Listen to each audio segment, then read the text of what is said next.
Hello friends, my name is Anurag Jaiswal. आप सभी का हमारे इस यूट्यूब चैनल सीजीपीएससी गाइड में एक बार फिर से स्वागत है। आज के हम अपने इस वीडियो लेक्चर में शिक्षक भर्ती परीक्षा और सीजी टेट के एक महत्वपूर्ण टॉपिक बाल विकास एवं शिक्षा शास्त्र के अंतर्गत विकास की अवधारणा एवं इसका अधिगम से संबंधित टॉपिक पढ़ने जा रहे हैं। यह हमारे इस वीडियो का दूसरा भाग है और इस वीडियो में हम लोग बाल विकास के सिद्धांत को देखेंगे। तो चलिए हम लोग ज़्यादा विलंब न करते हुए अपने आज के इस वीडियो लेक्चर को प्रारंभ करते हैं। आप लोग इस वीडियो के अंत तक जरूर बने रहें ताकि आप लोगों को शिक्षक भर्ती में फायदा मिल सके। तो चलिए हम लोग प्रारंभ करते हैं। आज का हमारा जो टॉपिक है वह है विकास के सिद्धांत। हम लोग अपने आज के इस वीडियो लेक्चर में विकास के सिद्धांत के बारे में चर्चा करने वाले हैं और मैं उन्हीं विकास के सिद्धांत को बताऊंगा जो कि आपके एग्ज़ाम में आने लायक है, क्योंकि विकास का सिद्धांत तो ऐसे हम लोग देखेंगे तो बहुत सारा है। तो चलिए हम लोग स्टार्ट करते हैं। सबसे पहला विकास का जो सिद्धांत है वह है निरंतरता का सिद्धांत। यहाँ पर निरंतरता का तात्पर्य होता है लगातार। तो विकास एक ऐसी प्रक्रिया है जो कि कभी नहीं रुकती है। भले ही विकास की प्रक्रिया कभी तीव्र गति से होती है तो कभी मंद गति से। इसी प्रकार शरीर के कुछ भागों का विकास तीव्र गति से तो कुछ भागों का विकास मंद गति से होता है, पर विकास की प्रक्रिया चलती अवश्य है, जिसके फलस्वरूप व्यक्ति में कोई आकस्मिक परिवर्तन नहीं होता। ठीक है, तो जो भी हम लोग को परिवर्तन देखने को मिलता है वह आकस्मिक न होकर लगातार चलने वाली प्रक्रिया का परिणाम होता है। जैसे इसको हम लोग एक भी उदाहरण से समझ सकते हैं कि बालक का जो प्रथम 3 वर्ष होता है, बच्चा का जो प्रथम 3 वर्ष होता है उसमें विकास की प्रक्रिया तीव्र गति से होती है और उसके बाद विकास की जो प्रक्रिया है वह थोड़ा मंद गति से होता है। हम यहाँ पर निरंतरता के सिद्धांत को एक और उदाहरण से समझ सकते हैं। जो बालक होते हैं उनमें दूध के दांत 6 माह के बाद दिखाई देना प्रारंभ होता है, पर जो यह दांत होता है वह अचानक से ही प्रकट नहीं होता है।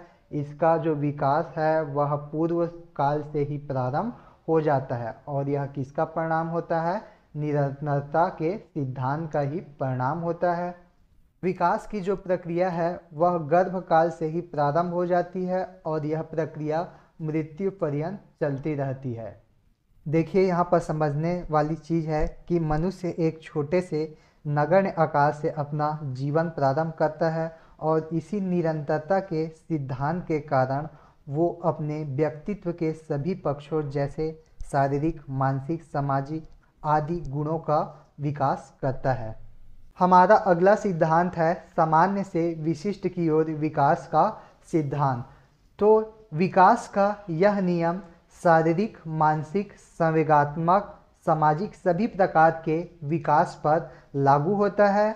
इस सिद्धांत के अनुसार बालक प्रारंभ में सामान्य व्यवहार सीखता है। जैसे कि हम लोग इसको एक उदाहरण से समझते हैं कि प्रारंभिक अवस्था में बालक किसी वस्तु को पकड़ने के लिए अपना हाथ इधर उधर मारने का प्रयास करता है।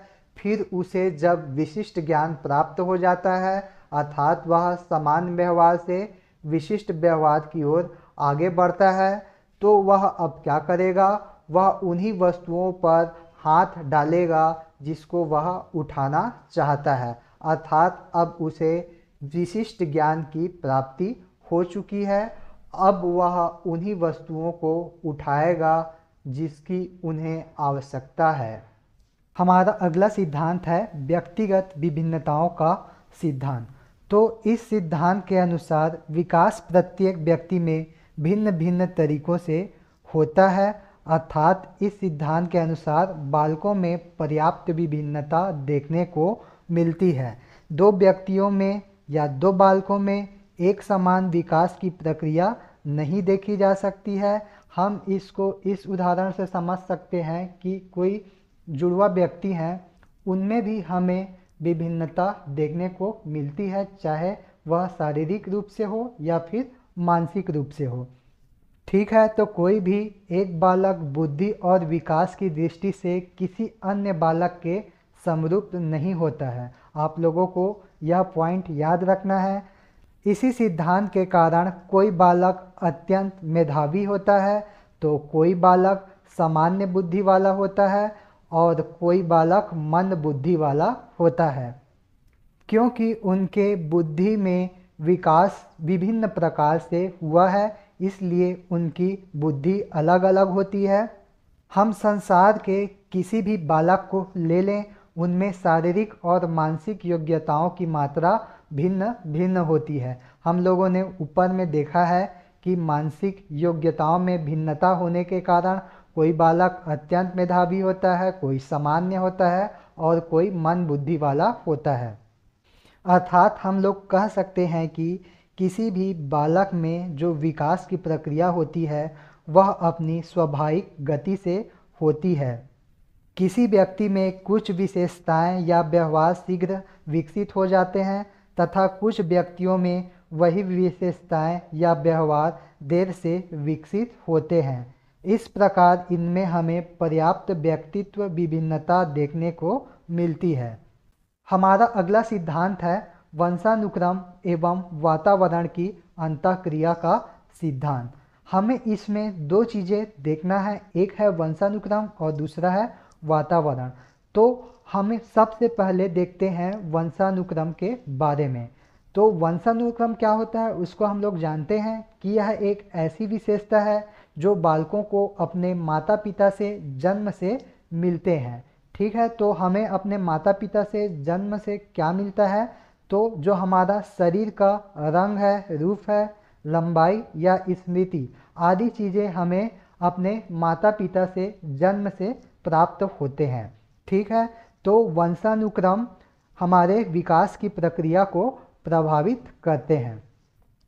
उसके बाद हम लोग वातावरण के बारे में देखते हैं। तो हमारे आसपास की सभी चीज़ें जो हमारे व्यवहार, शारीरिक और मानसिक विकास को प्रभावित करते हैं उसे हम लोग वातावरण कहते हैं। इसको हम लोग एक उदाहरण से समझते हैं। जापानी और यहूदियों की औसत लंबाई थोड़ी कम होती है, तो जापानी और यहूदियों की कई पीढ़ी वर्षों से अमेरिका में रह रही है, तो वहाँ के वातावरण के प्रभाव से इन जापानी और यहूदियों की लंबाई बढ़ चुकी है।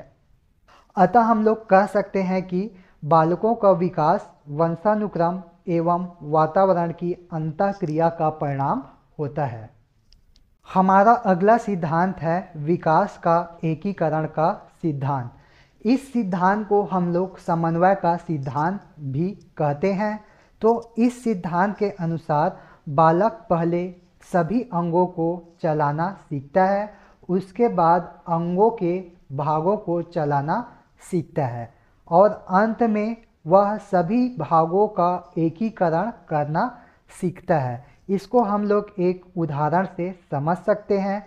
जब एक बालक अपने शरीर को घसीटता हुआ किसी खिलौने के पास जाता है, ठीक है, मतलब कोई बालक है वह एक खिलौना देख रहा है और उस खिलौने को देखने के बाद वह अपने शरीर को घसीटता हुआ कहाँ पर पहुँचता है, खिलौने के पास में। अब वो क्या करेगा, उस खिलौने को अपने हाथों से छूने का प्रयास करता है, फिर उसके बाद उन्हीं हाथों में उपस्थित उंगलियों के माध्यम से उसे पकड़ता है।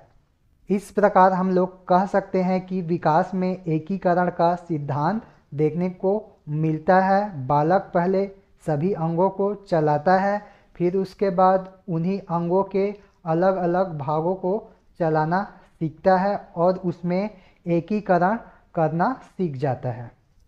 हमारा अगला सिद्धांत है विकास का दिशा का सिद्धांत। तो चलिए हम लोग इस सिद्धांत को देखते हैं। तो मानव का शारीरिक विकास दो दिशाओं में होता है, एक है मस्तकाधोमुखी विकास क्रम और दूसरा है निकट दूर विकास क्रम। तो सबसे पहले हम लोग मस्तकाधोमुखी विकास क्रम को देखते हैं।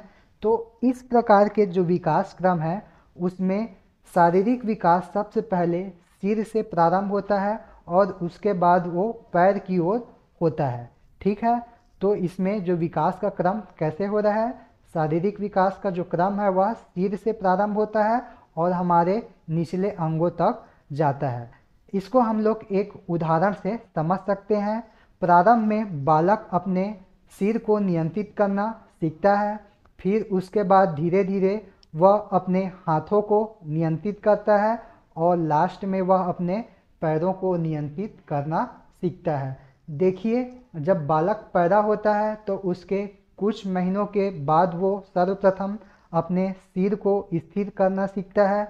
उसके बाद वो अपने हाथों पर कंट्रोल पाता है और लास्ट में क्या होता है, जब वो 1 से 1.5 साल के बीच की अवस्था में आता है तो वह अपने पैरों से चलना प्रारंभ कर देता है।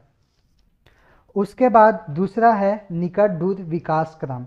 तो इसमें शारीरिक विकास केंद्रीय भागों से दूर के भागों में होता है। ठीक है, इसमें विकास कैसे होता है, पहले केंद्रीय भागों का होगा, उसके बाद दूर के भागों का विकास होता है। इसको हम लोग एक उदाहरण से समझ सकते हैं कि बालक का सर्वप्रथम रीढ़ की हड्डी का विकास होता है, उसके बाद उसके बाहरी भागों का विकास होता है। हमारा 7वां सिद्धांत है समान प्रतिमान का सिद्धांत। तो चलिए हम लोग इस सिद्धांत को देखते हैं। तो इस सिद्धांत के अनुसार एक जाति के जीवों में विकास एक ही क्रम में होता है। हम लोग देखते हैं कि 2 इंसान एक जैसे नहीं होते हैं, लेकिन सभी सामान्य बच्चों के विकास का क्रम एक समान होता है, चाहे वह दुनिया में कहीं भी पैदा हुआ हो। सभी बच्चों में समान विकास का प्रतिमान पाया जाता है। इसको हम लोग एक उदाहरण से समझते हैं। जैसे एक बच्चे का जन्म भारत में हुआ और दूसरे बच्चे का जन्म अमेरिका में हुआ, फिर भी इन दोनों में विकास एक ही क्रम में होता है। अर्थात मनुष्य कहीं भी पैदा हुआ हो, उनमें जो शारीरिक, मानसिक, भाषा एवं संवेगात्मक विकास होता है वह एक समान रूप से होता है। हमारा अगला सिद्धांत है विकास की गति का सिद्धांत। तो इस सिद्धांत के अनुसार बालक का विकास लगातार होता रहता है, परंतु विकास की गति हर अवस्था में अलग अलग होती है। अर्थात विकास में हमें उतार चढ़ाव देखने को मिलता है। इसको हम लोग एक उदाहरण से समझ सकते हैं। शैशवावस्था में बालक का विकास तीव्र गति से होता है, जबकि जब बालक बड़ा हो जाएगा तो बाल्यावस्था में प्रवेश करेगा तो बालक का विकास मंद गति से होता है, और वही बालक जब किशोरावस्था में पहुंच जाएगा तो बालक का विकास दोबारा तीव्र गति से होता है। इस प्रकार हम लोग देखते हैं कि विकास की गति कभी मंद हो जाती है तो कभी तीव्र, अर्थात उसमें उतार चढ़ाव हम लोगों को देखने को मिलता है। तो यह था हमारा आज का वीडियो लेक्चर, जिसके अंतर्गत हम लोगों ने बाल विकास एवं शिक्षा शास्त्र के अंतर्गत विकास की अवधारणा एवं इसका अधिगम से संबंध को देखा है। यह हमारे इस वीडियो का दूसरा भाग था, जिसमें हम लोगों ने बाल विकास के सिद्धांत को देखा है। यदि आप लोगों को यह वीडियो पसंद आता है तो इस वीडियो पर लाइक और कमेंट करना ना भूलें। साथ ही हमारे इस चैनल को सब्सक्राइब जरूर करें और इस वीडियो को अपने दोस्तों के बीच में जरूर शेयर करें। आज के लिए बस इतना ही। धन्यवाद।